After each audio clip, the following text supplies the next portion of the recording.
जय गुरु जी। संगत जी, आज का सत्संग शुरू करने से पहले हम गुरु जी का मंत्र जाप करेंगे। ओम नमः शिवाय, शिव जी सदा सहाय। ओम नमः शिवाय, गुरु जी सदा सहाय। संगत जी, जितने भी सत्संग मैं यहाँ शेयर करती हूँ सारे गुरु जी के ब्लेस्ड सत्संग हैं।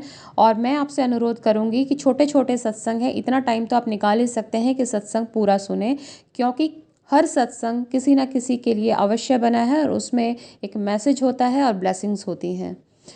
चलिए सत्संग शुरू करते हैं। संगत जी, मेरे ससुर सेवानिवृत्त होने के पश्चात हरिद्वार में रहने लगे थे। वह मधुमेह से पीड़ित थे और उनके मधु की मात्रा कभी सीमा में नहीं रहती थी। यद्यपि उनके हृदय की चिकित्सा हो चुकी थी, फिर भी रोग बना हुआ था। उनका एक गुर्दा भी काम नहीं कर रहा था। एक दिन फोन आया कि वह गंभीर अवस्था में चिकित्सालय में है। मेरी पत्नी ने रोना शुरू कर दिया। अगले फोन के पश्चात आशा टूटने लगी। उनकी अवस्था और बिगड़ गई थी। मंगलवार का दिन था और हम गुरुजी के पास नहीं जा सकते थे। हमारा विश्वास समाप्त होने लगा। मैंने एक पुराने भक्त को फोन किया तो वह बोले कि गुरुजी को सबका ज्ञान है। इससे हमें आश्वासन मिला और हम सो पाए। गुरु कृपा से बृहस्पतिवार को गुरुजी का एक चित्र मिला और अगले दिन ही हम हरिद्वार चले गए। चिकित्सालय में हमने स्थिति का अनुमान लगाया और मेरी पत्नी ने गुरुजी का चित्र अपने पिता को दिया। उन्होंने उसे अपने मस्तिष्क से लगाया और अपनी कमीज की जेब में रख लिया। वह कभी भी गुरुजी के पास नहीं गए थे।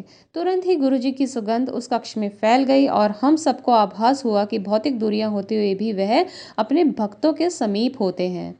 हम लौट आए और एक सप्ताह बीतने वाला था। चिकित्सक अब पक्षाघात का अनुमान लगा रहे थे। चमत्कारिक रूप से सीटी स्कैन में भी स्पष्ट था। चिकित्सक अचंभे में थे और बृहस्पतिवार को उन्होंने निर्णय लिया कि उनको निकट देखरेख के लिए एक सप्ताह और वहां रखा जाएगा। उस समय तक कुछ भी हो सकता था। अगले दिन प्रातः मैं अपने कार्यालय में था। मेरी पत्नी ने फोन किया तो मेरे मन में पहला विचार आया कि बुजुर्गवार लुढ़क गए। मेरे हाथ कांप रहे थे और अपनी पत्नी की बात नहीं सुन पा रहा था। मेरी पत्नी को दोबारा कहना पड़ा कि वह चिकित्सालय से घर आ गए हैं। वह रो रही थी और गुरुजी को बार बार अपना धन्यवाद प्रकट कर रही थी। शाम को जब हम गुरुजी के पास गए तो उन्होंने कहा कि उसके पिता की स्थिति पहले से बहुत अच्छी है। जब मेरे ससुर गुरुजी के दर्शन के लिए आए तो उन्हें गुरुजी ने एक और भेंट दी। उनकी पत्नी, मेरी सास, गठिए की रोगी थी। वह अपने पति के साथ गुरुजी के पास आई थी।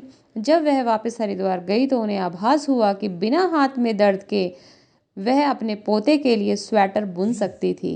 यह महिला, जिन्होंने अपनी समस्या के लिए गुरुजी से विनती भी नहीं करी थी, रोग से मुक्त हो गई थी। गुरुजी की ऐसी दया होती है। जय गुरुजी। अनंतम अनंतम शुक्राना गुरुजी। सभी संगत पर अपना आशीर्वाद हमेशा बनाए रखें। Thank you so much Guruji.